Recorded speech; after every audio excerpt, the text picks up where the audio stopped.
Flash theatre TV நேயர்களுக்கு அன்பு வணக்கங்கள். சஸ்பென்ஸ் த்ரில்லர் படமாக கவனத்தை ஈர்க்கும் படமாக வந்திருக்கிறது அஸ்திரம். தன்னைத்தானே கத்தியால் குத்தி கொண்டு மரணத்தை சந்திக்கும் ஒரே மாதிரியான தற்கொலைகளை பற்றி புலனாய்வு செய்வதுதான் கதையின் முக்கிய அம்சம். பாதிக்கப்பட்டவர்கள் ஒவ்வொருவராக தன்னைத்தானே கத்தியால் குத்தி மாய்ந்து போகிறார்கள். தற்போதைய ஹீரோக்களுக்கு சற்று சளைத்தவர் அல்ல என்பது போல நல்ல உடற்கட்டுடன் கம்பீரமாக நடித்திருக்கிறார் போலீஸ் இன்ஸ்பெக்டர் ஹீரோ அகிலன் கேரக்டரில் வரும் Shaam. Police officer Shaam police கமிஷனரிடம் ஒரே மாதிரியான இந்த சீரியல் கொலைகளை விசாரிக்க அனுமதி கேட்டு தனக்கு ஒரு போலீஸ் கான்ஸ்டபிளும் வண்டியும் வேண்டும் என்று கேட்டு துப்பு துளக்க ஆரம்பிக்கிறார். அவருக்கு ஒரு குழு கிடைக்கிறது. செஸ் தி சீக்ரெட் என்ற புத்தகத்தின் மூலம். அதில் பழங்கால ஜப்பானிய ஒரு சூழ்நிலையில் தங்களை தாங்களே தற்கொலை செய்து கொண்ட வழக்கம் தெரிய வருகிறது. இறுதியில் இந்த மாதிரி செய்து கொண்டவர்கள் சந்தித்த பிரச்சனை என்னவென்பது தெரிந்து அதற்கு என்னதான் தீர்வு காணப்பட்டதா இல்லையா என்பதை பரபரப்பான நகருடன் சொல்லியிருக்கிறார் அறிமுக இயக்குனர் அரவிந்த் ராஜகோபால்.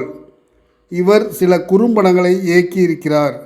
என் பெயர் ஆனந்தன் படத்தில் இணை இயக்குனராக பணிபுரிந்த அனுபவம் உடையவர்.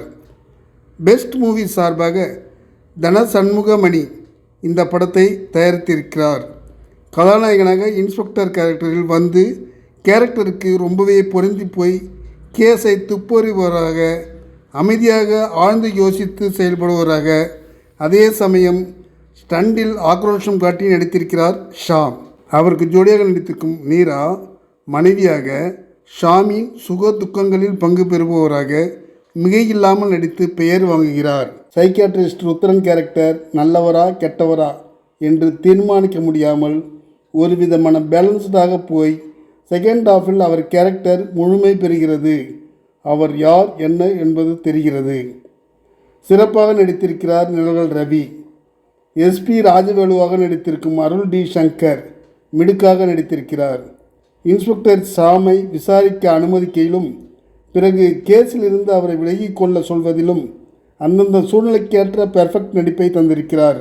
அங்கங்கே வசனங்கள் துணிச்சலாக வந்து விழுகிறது. இன்ஸ்பெக்டர் ஷாமுக்கு இன்வெஸ்டிகேஷனில் துணையாக இருந்து அதே சமயம் தானும் அவ்வப்போது நல்ல ஐடியாக்களை தரும் கான்ஸ்டபிள் வேடத்தில் நடித்திருக்கும் ரஞ்சித் யதார்த்தமான நடிப்பு. போலீஸ்காரர்கள் கான்ஸ்டபிள் என்றால் இப்படித்தான் இருப்பார்கள் என்ற பிம்பத்தை உடைத்திருக்கிறார் ரஞ்சித். வாரிசு படம் ஷாமுக்கு ஒரு கம்பேக் படமாக இருந்தது. அஸ்திரம் படம் கம்பேக்கை உறுதிப்படுத்தும் படமாக அவருக்கு அமைந்திருக்கிறது. இசையமைப்பாளர் சுந்தரமூர்த்தியின் இசையில் சத்தத்தை குறைத்திருக்கலாம். கல்யாண் ஒளிப்பதிவு நீட். கிரைம் இன்வெஸ்டிகேஷன் த்ரில்லரில் ஒரு கதையை நன்றாக சொல்லியிருக்கிறார்கள் இயக்குனரும் தயாரிப்பாளரும் ஹீரோ ஷாமும். நன்றி, வணக்கம். எல்லாருக்கும் வணக்கம். நான் தான் மனஸ்வி. ஃப்ளாஷ் தேட்டர் டிவிக்கு லைக் பண்ணுங்கள், ஷேர் பண்ணுங்கள், சப்ஸ்கிரைப் பண்ணுங்கள், கமெண்ட் பண்ணுங்கள். மறக்காமல் அந்த பெல் ஐக்கானையும் கிளிக் பண்ணிடுங்க. அப்போ தான் உங்களுக்கு நோட்டிஃபிகேஷன்ஸ்லாம் வரும். Thank you all. Bye bye.